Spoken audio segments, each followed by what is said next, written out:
Hey there, this is Anita from the Wise Woman's Workplace, and I'm here to share with you insights that made the difference in my journey from administrative assistant to executive director and beyond.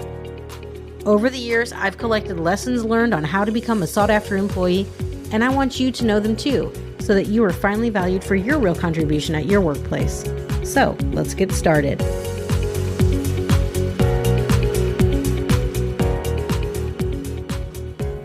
Hi, this is Anita from the Wise Woman's Workplace podcast. In today's episode, I'm going to focus on the formula for consistently moving forward at work. I'm going to share with you the 3 key steps that helped me make very regular progress throughout my career. Over my corporate career, I went from being an administrative assistant to executive director before deciding I wanted to do something else with my career. Over that period, I consistently moved forward and had a promotion each 2 or 3 years, sometimes with raises or increased compensation in between. I don't want to say that it was easy to do, and clearly sometimes it was harder to get some promotions than others, but generally speaking, it was straightforward. As I moved up through the ranks, I eventually realized that I had a pattern I was following. I would start getting bored or feel that it was time for a raise, so I tried to get clear on what I really wanted. And then I started getting creative about how to make that happen. And once I figured that out, I was patient but very consistent. I worked hard to do a great job, but I also focused on specific things that I knew would help me move forward and towards the next position that I was looking for. So, in essence, I believe the formula to consistently move forward is get clear on what you want, get deliberate on what you're going to do, and take daily action. So the first step, get clear on what you want. Think about what kind of a career do you want and what kind of lifestyle do you want? Many of you listening are in the prime of your career. My experience is that many people, although driven, cannot say specifically what they want. There are often lofty goals for getting to a certain level in the company or to increase their pay, and that's fine. But it should be linked to a clear logic of why you want that and specific goals. So, how much do you want to earn and why? And how does that link back specifically to your lifestyle, to your family, and to your future? This is also a moment when you might be asking yourself, is this the right career for me? If that's a lingering question, it's one that's better resolved sooner than later. So once you get clear on what you want, the second step is get deliberate on what you're going to do to get you to where you want to go. Once you know with clarity what you want, you can devise a plan which will get you there.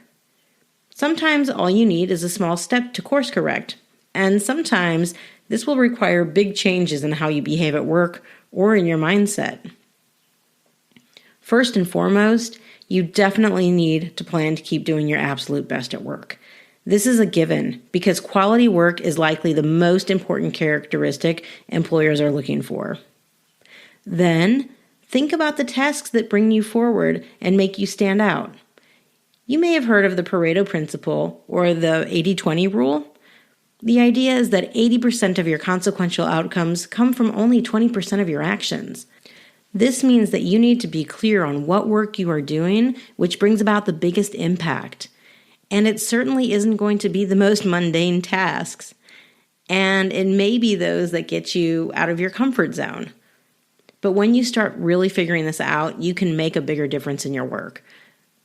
Will some of the other less important tasks fall by the wayside because these more important tasks take more time? Probably, because you only have so many hours in a day. But get clear on how to make a difference in your work, and your boss will likely be much more open to the idea of giving you support staff or giving those less important tasks to somebody else to do. If you can show that you're making a difference by focusing on priority actions that are yielding great results, this should be an easy decision for your boss, and it will make you stand out as someone who understands priorities. Finally, be deliberate about connecting the dots. If you're looking for a raise, double check that what you're focusing on is going to give you better results, which will lead to deserving higher pay. And if you want a promotion, Check to make sure that what you're focusing on will help you to learn new skills or highlight the ones that you have and are needed for the next position that you want. So, after getting deliberate, the third step is get moving. These kinds of moves don't usually come overnight. I can say from experience that most people get so caught up in the day-to-day responsibilities of work that they completely forget about taking steps to move towards something else. And suddenly, before you know it, you're at the end of your review preparation and you get that sinking feeling that you haven't advanced on things nearly as much as you wanted. I know it's not easy. It requires effort on your part. You need to review what you're doing regularly. But why not schedule this in your week? Instead of checking social media or working over your lunch break, why not invest in yourself and your own future by using this time to make your plan and check that you're moving forward? An hour a week should be fine. And when you get more used to doing this, you can actually work it into your daily routine. It'll just take a few minutes to double check that the majority of the tasks that you're focusing on are the ones that are really going to move you forward. And the reward for doing this is going to be for you, but it will still benefit your boss and the company. So, get clear, get deliberate, and get moving.